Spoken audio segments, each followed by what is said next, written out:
Welcome to CSS Breakdown, book by book, Season '09, Episode '09. In Norman Lowe's Mastering Modern World History, 5th edition, Chapter 9, we delve into the United Nations, an organization born from the ashes of war, designed to safeguard global peace, but continuously grappling with the complexities and power dynamics of a deeply interconnected, yet often divided world. So today, we're taking a deep dive into the United Nations. It's an institution that, well, despite these incredible ambitions it started with, often finds itself navigating a really complicated global landscape. You probably see the blue helmets in headlines, right? But there's just so much more to unpack. Absolutely. And what's really fascinating, I think, is how the UN was, explicitly designed to fix the flaws of its predecessor, the League of Nations. But it still faces remarkably similar challenges today. It's this continuous balancing act, isn't it, between those sort of idealist aims and the gritty realities of international power. That tension, ideals versus reality, that sounds like it's going to be a central theme for us. We'll look at why the UN was formed, how it's structured, its pretty complex record in peacekeeping, and maybe most importantly, the monumental work it does every single day that honestly often goes unnoticed. Okay, so to really get the UN, we have to go right back to the beginning. Its birth, emerging from just the devastation of World War II in 1945.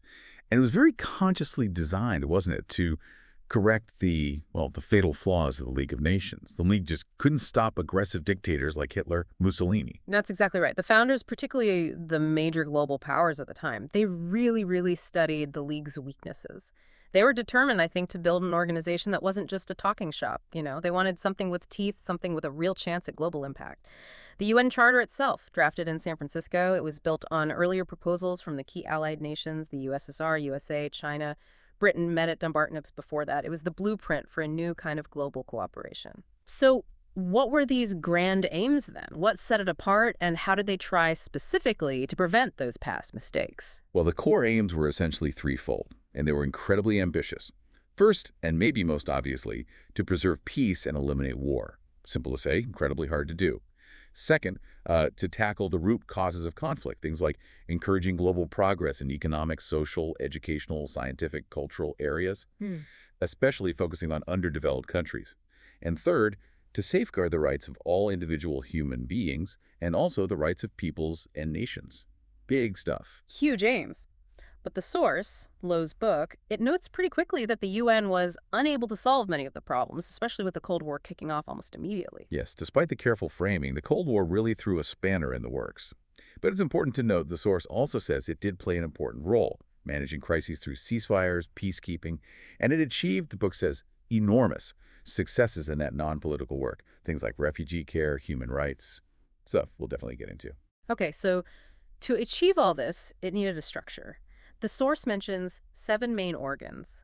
Can you walk us through the most impactful ones, the ones that really drive the UN? Absolutely. Think of it like a global engine with several key parts. First up, you've got the General Assembly. People often call it the world's town hall. All member nations are there, up to 5 representatives each, but critically, only 1 vote per nation.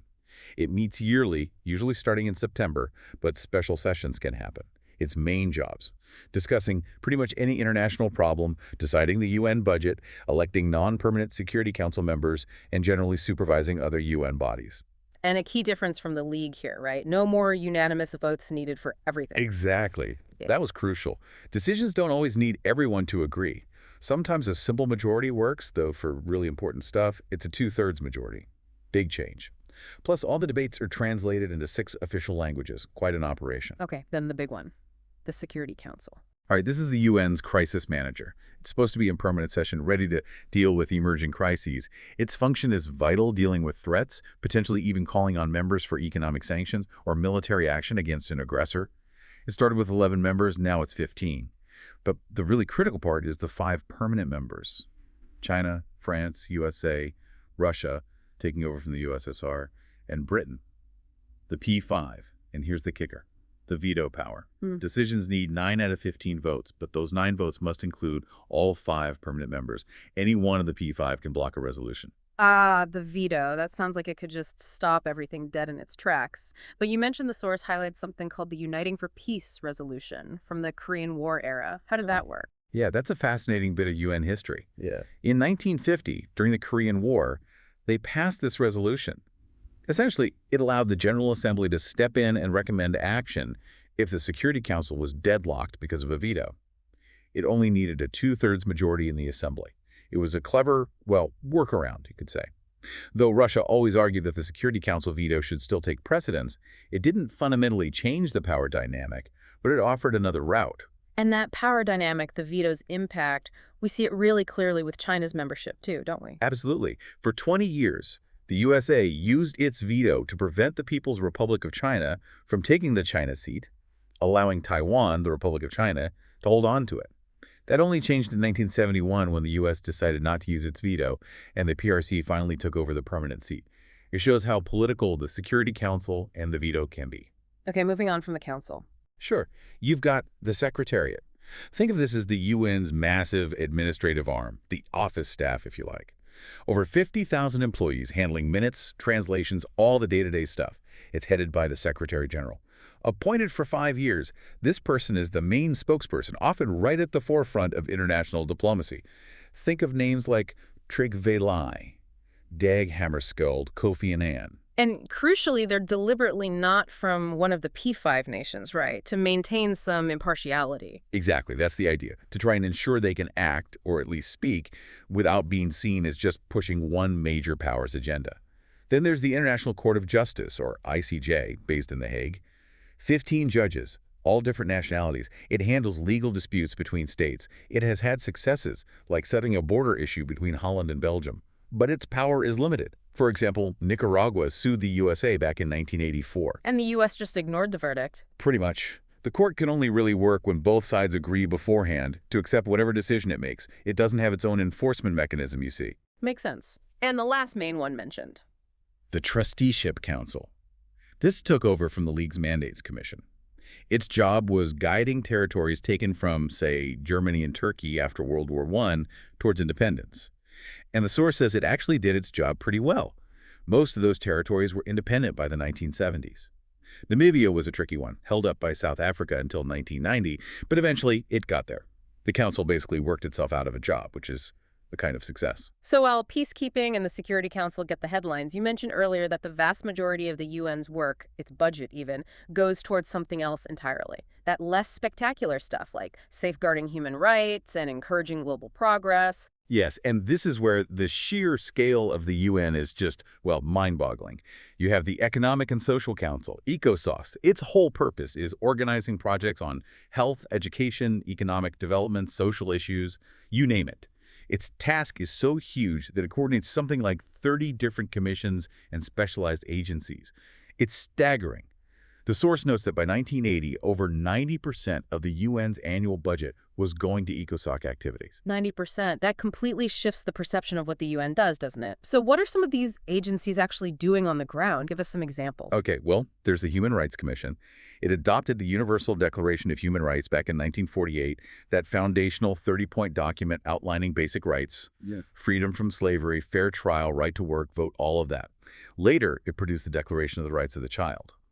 Now its power is often soft power, publicizing violations, hoping world opinion pressures governments. It famously campaigned against apartheid in South Africa. But it can be controversial. The source mentions Mary Robinson. Right. As UN Human Rights Commissioner, she apparently made powerful enemies by criticizing the records of countries like Russia, China, even the USA. It shows the tightrope they walk.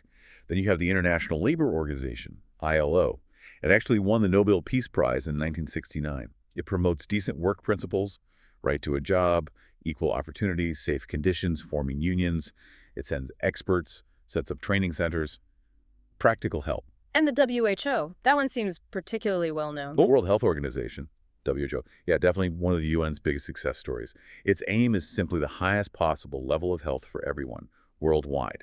It tackled a cholera epidemic in Egypt right after the war, keeps vaccine banks, fights huge diseases like malaria and TB, and its most famous achievement probably was eliminating smallpox globally in the 1980s. Just incredible. More recently, it's done really important work on the AIDS epidemic, gathering evidence and crucially pressuring big drug companies to lower prices for poorer nations. Amazing work. What else? There's the Food and Agriculture Organization, FAO. Its focus is raising living standards by improving farming, introducing better crop varieties, teaching new techniques. It also rushes food aid into emergency zones, places hit by drought or war. And UNICEF, the UN Children's Fund. Originally set up for kids homeless after WWII, it became permanent in '53. Its goal is improving children's health and lives everywhere. It launched a child health revolution, simple things like promoting breastfeeding, getting babies immunized against common diseases. You mentioned that horrifying stat from 1983, 15 million children under 5 dying. UNICEF's work directly targets that. It's humbling to think about the scale of need and the impact these agencies can have. It really is. There's also UNRWA, the Relief and Works Agency for Palestine Refugees. Set up in 1950 for Arabs who fled Palestine, it started with basic aid. But as the camps became permanent, it built schools, hospitals, training centers. It's still operating today, a massive undertaking. And don't forget the financial and economic side, the IMF and World Bank, providing development loans, though, as the source notes, often with controversial conditions attached by wealthier nations. Right, the conditionality issue often comes up. It does. And agencies like GATE, now the WTO, working on trade liberalization, and UNCTAD, promoting industry in the developing world. And finally, OCH, the Office for the Coordination of Humanitarian Affairs. OCA coordinates responses to natural disasters and those awful complex emergencies like wars. In 2003 alone, it helped some 200 million disaster victims and 45 million victims of conflict. Wow. The source specifically praises OCH's massive complex operation after the 2004 Indian Ocean tsunami. Despite huge challenges, NGOs apparently gave it high marks for coordination. It shows the UN trying to bring order to chaos in the worst circumstances. Okay, so we've covered the structure, the huge non-political work. Let's get back to that primary goal, peacekeeping. The source suggests, well, mixed success, but generally better than the League of Nations. Where did it work? That's right. The UN definitely had some clear successes, particularly in crises where the major powers weren't directly locking horns. Think West New Guinea back in 1946, the UN was vital in negotiations. Then the Suez Crisis in 1956, that's often seen as maybe the UN at its best. The General Assembly condemned the invasions by Britain, France, and Israel. Using that uniting for peace mechanism, perhaps? Potentially, or just the sheer weight of global opinion mobilized in the Assembly, it led to a UN peacekeeping force being deployed, the first major one, UNICEF. And it really boosted Dag Hammarskjöld's prestige. Even the incredibly long and bloody Iran-Iraq War in 1988 was eventually brought to an end, partly through UN negotiation, help, admittedly, by both sides just being exhausted. And the Congo Civil War, 1960-64. That was the UN's biggest, most complex operation, apart from Korea. Over 20,000 troops deployed. It helped restore some kind of order, but at a huge financial cost. And tragically, Hammarskjöld himself died in a plane crash during the mission. A heavy price. A very heavy price. Then, after the Cold War, you see successes in places like Cambodia and Mozambique, really complex missions involving demobilizing fighters, overseeing elections, nation-building, essentially. And the 1991 Gulf War, driving Iraqi troops out of Kuwait. That was authorized by the Security Council and seen as a decisive UN action, although led militarily by the U.S. Okay, so those are some notable successes, but you mentioned limitations, failures. Where did the UN fall short? What happens when those great power interests do clash, or when the UN just lacks the power to enforce its decisions? That's the crux of the issue, isn't it?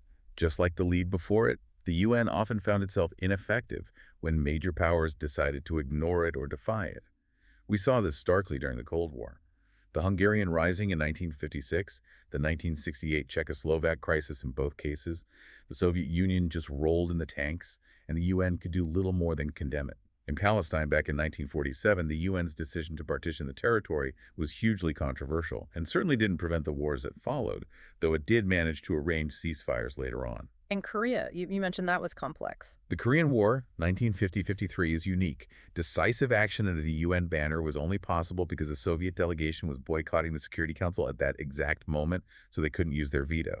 So while it flew the UN flag, it was largely an American-led operation. It highlights how dependent UN action can be on geopolitical circumstance, even luck sometimes. So, back to the veto again. It really does hamstring the Security Council, doesn't it? Fundamentally, yes, especially when P5 interests are involved. And look at places like Cyprus or Kashmir. The UN has been policing ceasefires there for decades, literally decades, without managing to broker a permanent political solution. Peacekeeping becomes peace monitoring indefinitely. And things didn't necessarily get easier after the Cold War. No, in some ways they got harder, or at least the challenges changed. The UN faced what the source calls humiliating backdowns. Look at Somalia in the early 90s. The UN sent troops, then pulled them out, basically leaving warlords to keep fighting. It was tasked with this almost impossible job of disarming powerful militias while also trying to deliver humanitarian aid. And then Bosnia in 1995. The Srebrenica massacre happened in a UN-safe area. It was a horrific failure, showing the UN's absolute helplessness when faced with determined forces on the ground and insufficient mandate or resources. Which brings us to the Iraq War in 2003. Yes, that was a really severe blow to the UN's prestige and authority. The US and Britain invaded Iraq without Security Council authorization. France and Russia had made it clear they would veto any resolution authorizing force. Kofi Annan, the Secretary General, then said it brought the UN to a fork in the road. It challenged the whole system, setting a precedent for, as he put it, unilateral and lawless use of force, a really low point for UN credibility. It sounds like these criticisms, the veto, the enforcement issues, they've been there almost from the start. What are the main persistent criticisms leveled against the UN throughout its history, according to the source? You're right, they are persistent. Lowe identifies several key weaknesses. A major one is the lack of a permanent UN army. It relies entirely on member states volunteering troops for peacekeeping. This means powerful states can, and often do, put their own interests first. They can refuse to contribute troops or ignore UN demands altogether, like the USSR did in Hungary in '56 or Afghanistan in '80. The UN has no standing force of its own. Which leads to delays and indecision. Exactly. Critics point to indecision and lack of timeliness. The argument is the UN sometimes waits too long, lets problems fester, or hesitates so much it barely gets involved. Vietnam and Angola are mentioned as examples. This led some countries to put more faith in regional alliances, like NATO. Another issue that grew over time was the increasing membership in political blocs. By the 1970s, the sheer number of newly independent Third World nations gave them a majority in the General Assembly. This made it harder for the Western or communist blocs to automatically get their resolutions passed. Western nations sometimes criticize the Assembly for becoming too political, whatever that means in an inherently political body. And this caused friction. It did. Famously, the USA, Britain, and Singapore actually withdrew from UNESCO in the 1980s, citing inefficiency and political aims they disagreed with. They did rejoin later, but it showed the tensions. Then there's the criticism of waste of effort and resources. You have all these agencies, sometimes their work overlaps, like maybe WHO and FAO, or even works across purposes, like GATT pushing free trade while UNCTAD tried to protect third world industries. Coordination is a massive challenge. And underpinning all of this, the money problem. The chronic shortage of funds. It's absolutely fundamental. The UN has no independent income. It relies solely on member state contributions based on their wealth. But many states over the years have refused to pay their full dues. Sometimes it's genuine financial difficulty. Other times it's political protest disapproving of UN policies. In 1986, apparently 98 members owed money. The USA withheld over $100 million, demanding budget reforms. This sparked debates. Should wealthy contributors get more say? Smaller nations, understandably, rejected that as undemocratic. And this funding crisis got worse later. It soared again in the 1990s with all the new peacekeeping demands in places like the Balkans and Africa. The Secretary General literally warned that peacekeeping operations were in jeopardy because the money wasn't there. It's a constant struggle. Okay, so we've laid out a lot of challenges, failures, deep-seated criticisms, the veto, lack of enforcement, funding, bureaucracy. Given all that, should we just, write the UN off as a noble failure? No. Definitely not. And the source, Lowe, is quite clear on this, too. He emphasizes that the world would likely be a far worse place without it. Its value, despite the flaws, is still immense.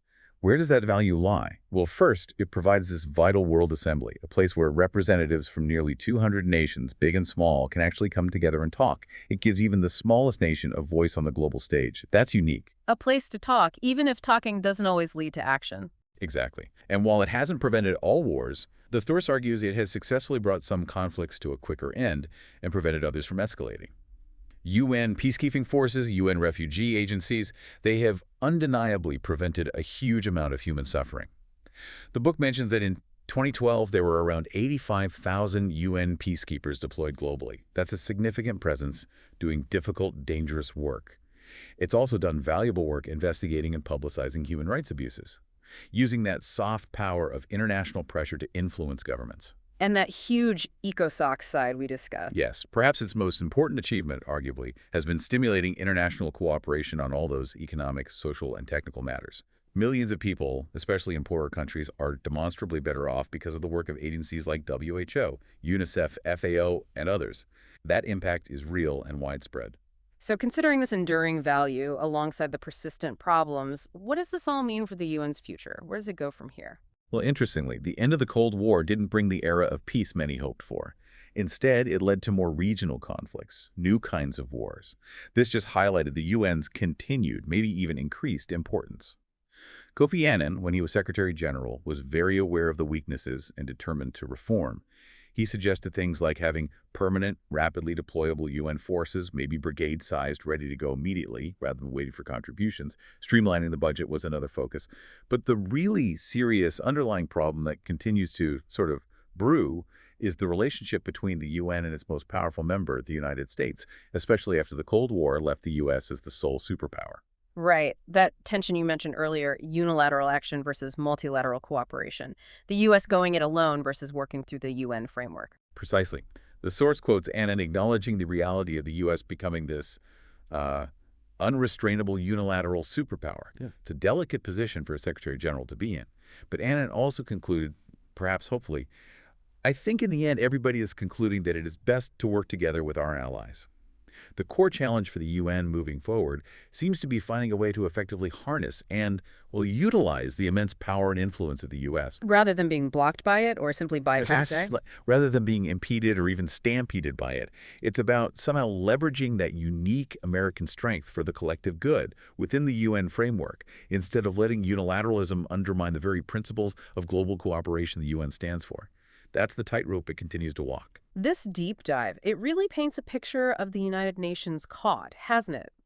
Caught between these incredibly lofty ideals it was founded on and the, let's face it, often messy and frustrating realities of power politics and national self-interest, from negotiating peace treaties and deploying peacekeepers to eradicating diseases and coordinating disaster relief. Its work is just breathtaking in scope, yet so often it seems hampered, even undermined, by the very nations it's meant to serve. It's fascinating, isn't it? Because despite all those structural weaknesses we talked about, the veto, the funding crises, the fundamental idea of a global forum, of a collective effort for peace and human progress, it seems, well, indispensable. The endless debates about its effectiveness, its failures, they sometimes obscure the millions and millions of lives it touches every single day through that less visible but arguably hugely impactful work of its agencies. So, thinking about all this, what does it mean for you listening?